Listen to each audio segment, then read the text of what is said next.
Hello friends, good morning everyone and welcome back to my Madhuya Mitra channel. আর মধুয়া মিত্র চ্যানেলে সবাইকে অনেক অনেক স্বাগত। আর এখন হচ্ছে গুড মর্নিং, আজকে শনিবার। এখন বাজে ঠিক 6:15। আর এখন আমরা কোথায় যাচ্ছি না যাচ্ছি, এত সকাল সকাল কেন যাচ্ছি, তো চলুন দেখা যাক। ব্লগের সাথে থাকুন, দেখতে থাকুন, চলুন।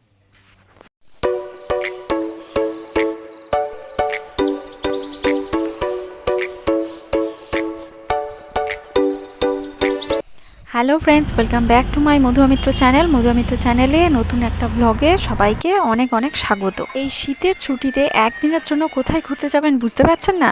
তো আপনারা মায়াপুর নবদ্বীপ একদিনের ছুটিতে কাটিয়ে আসতে পারেন। শিয়ালদা থেকে আপনারা বাই কারও নবদ্বীপ মায়াপুর যেতে পারেন, অথবা হাওড়া বা শিয়ালদা থেকে অনেক ট্রেন আছে যেগুলো নির্দিষ্ট টাইমে ছাড়ে, সেগুলো আপনারা গুগল থেকেও পেয়ে যেতে পারেন।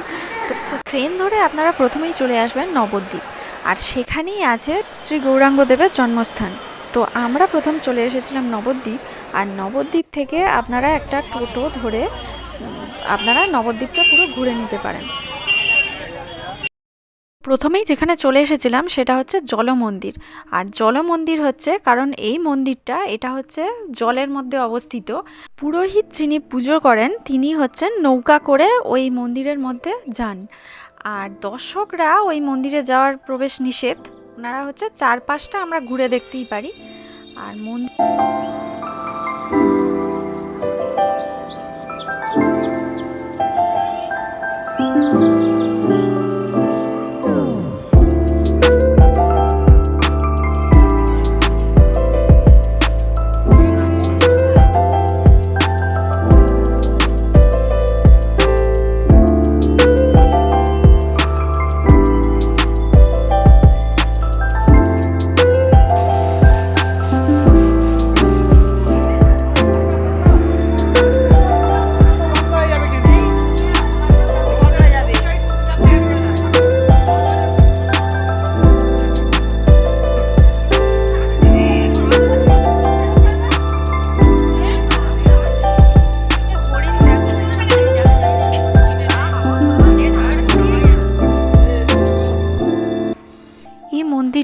মণিপুরে অবস্থিত।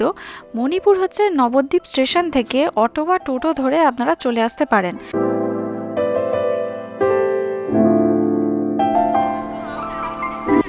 এই জলমন্দিরের উল্টো দিকেই রয়েছে শ্রী চৈতন্য সারস্বত মঠ। এই মঠটা চলুন ঘুরে আসি। এটা হচ্ছে জলমন্দিরের ঠিক উল্টো দিকেই, আর এখানের অনেকটা জায়গা জুড়ে অবস্থিত এই মঠটা। আর এখানকার নবদ্বীপের যে মন্দিরগুলো অনেক প্রাচীন আর অনেক বড় বড়।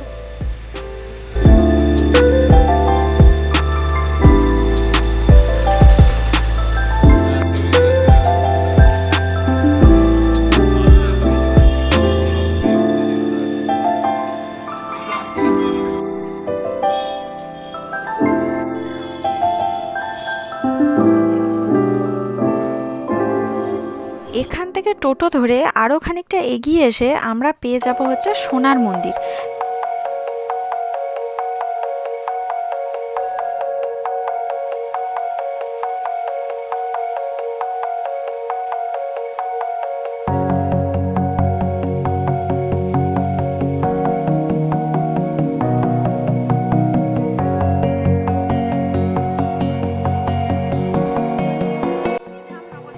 তারপর আমরা বেশ খানিকটা এগিয়ে এসে চলে এসেছিলাম গৌড়ীয় মঠ। এটির ভেতরটিও খুবই সুন্দর, আর এই মন্দিরগুলি আগেই বলেছিলাম অনেকটা জায়গা জুড়ে আর আয়তনে বা আকারে বেশ বড়। আর এই মন্দিরগুলো আপনারা পায়ে হেঁটেও প্রদর্শন করতে পারেন, কারণ মন্দিরগুলোর দূরত্ব খুব বেশি নয়। আবার গাড়িতে বা টোটো বা অটোয় আপনারা করতে পারেন।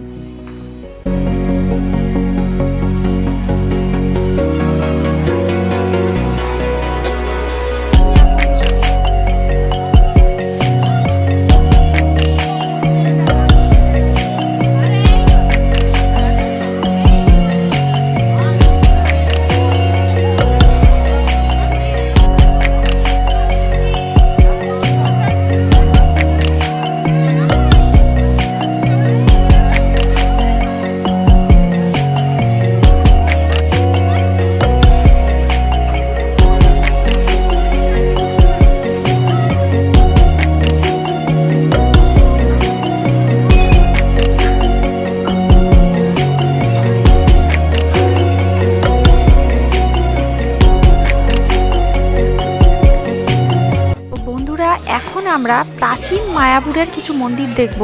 আর সেই মন্দিরের মধ্যে এটি একটি বিখ্যাত মন্দির, সেটি হচ্ছে নরহরি শ্রী চৈতন্য দেবের 7 ফুট উচ্চতার একটি মূর্তি আছে। এই মন্দিরে প্রবেশের জন্য 10 টাকা মূল্যের টিকিট কাটতে হবে। তো চলুন দেখা যাক মন্দিরের ভিতর কি আছে।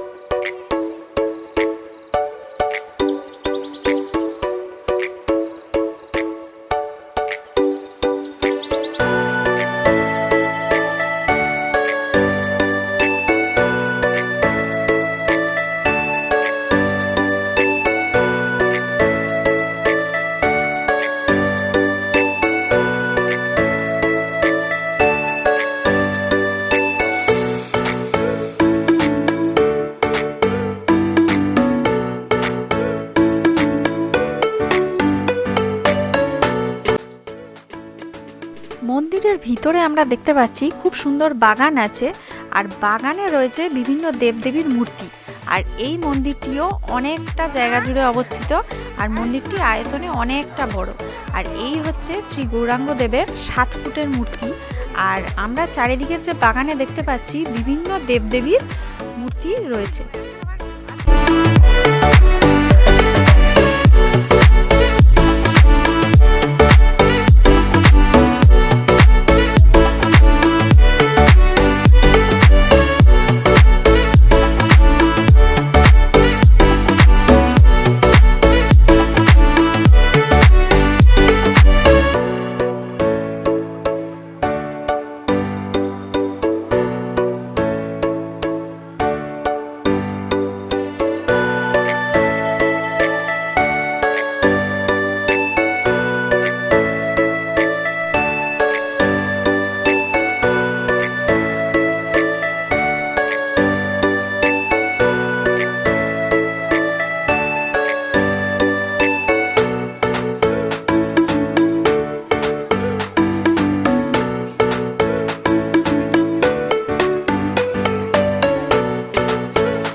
ভিতরে একটি সুন্দর মিউজিয়াম আছে, চলুন দেখা যাক মিউজিয়ামের ভিতর কি আছে।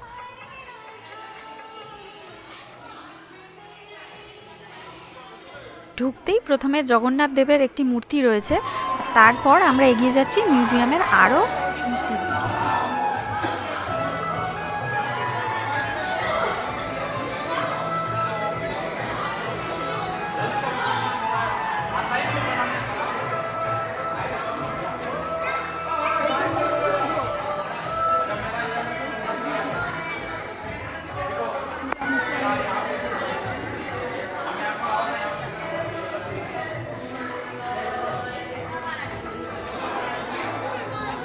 এই গোপালটা এইটা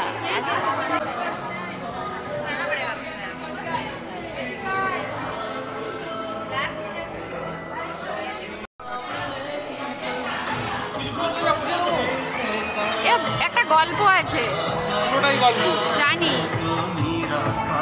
3-4টে যুগের গল্প আছে। হ্যাঁ, এই পার্টটা একটা, এইটা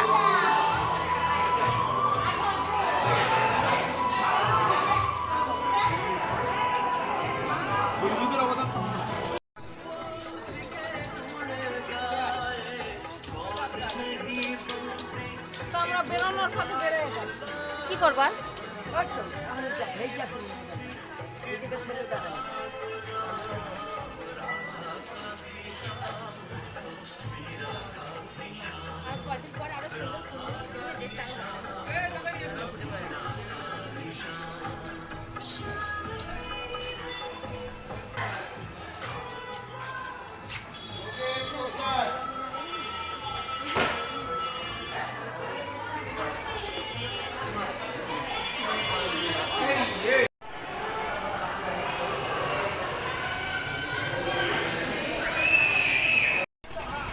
তো নবদ্বীপের আরও অনেক মন্দির আছে যেগুলি আপনারা ঘুরে দেখতে পারেন টোটো করে, বা আপনারা হেঁটেও দেখতে পারেন, কারণ কাছাকাছি মন্দিরগুলি। এরপর আমরা নদী পার হয়ে চলে যাব মায়াপুরের ইস্কন মন্দিরের দিকে।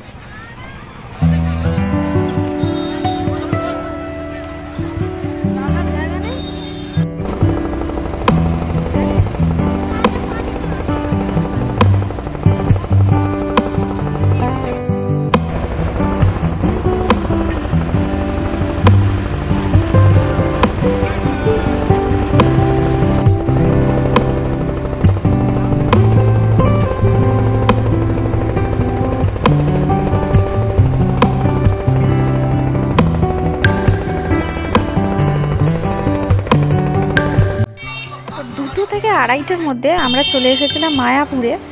তো এখানে এসে মায়াপুরের ইস্কনের মন্দিরের ঠিক উল্টো দিকেই এই হোটেলটা আমরা নিয়েছিলাম। তো এখানেই আজকে থাকবো। তো এখন আমরা এখানে ফ্রেশ হয়ে তারপর লাঞ্চে যাব। আপনারাও এসে এরকম এই হোটেলটাতেও থাকতে পারেন, অথবা অন্য কোনো আশেপাশের অনেক হোটেল আছে সেখানেও আপনারা থাকতে পারেন। এখানে মায়াপুরের ইস্কনের মন্দিরের আশেপাশের হোটেলের খরচ খুব বেশি না, 2,5-3 হাজারের মধ্যে আপনারা হোটেল পেয়ে যেতে পারেন।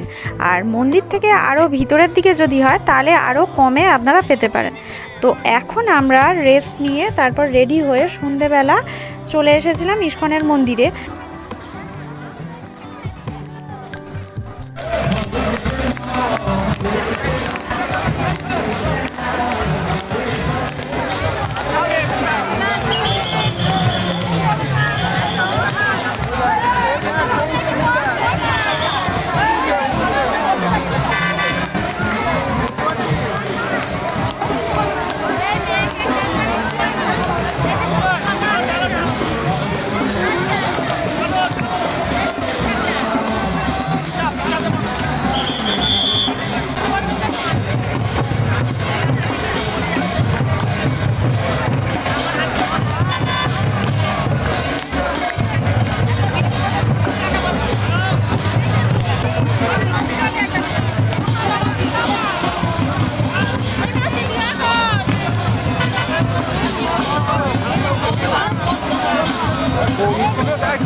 ইস্কনের মন্দিরে এটি হচ্ছে সেই আরতি যেটি রাস পূর্ণিমা থেকে শুরু হয় দোল পূর্ণিমা অবধি। প্রতি শনিবার করে এই টাইমে এই আরতিটা হয়।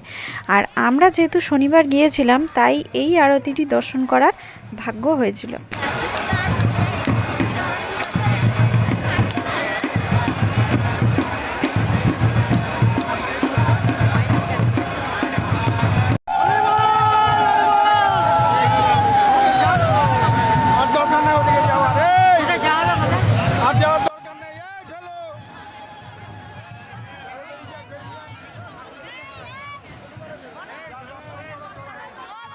যাব আমরা মন্দিরের ভিতরে, যেখানে ক্যামেরা, মোবাইল, বেল্ট ও চামড়া জাতীয় যে কোনো জিনিস বাইরে খুলে রেখে জমা দিয়ে যেতে হয়। তো আমরা সেখানে গিয়েছিলাম, তাই আর কোনো ভিডিও করতে পারিনি। এই ভিডিওটি অনেকটা বড় হওয়ার জন্য এখানেই শেষ করছি। এর পরবর্তী ভিডিওতে আমি দেখাবো মন্দিরের ভিতরের সৌন্দর্য কতখানি। সবাই ভালো থাকবেন, সুস্থ থাকবেন, আর পরবর্তী ভিডিওর সাথে থাকবেন। ধন্যবাদ।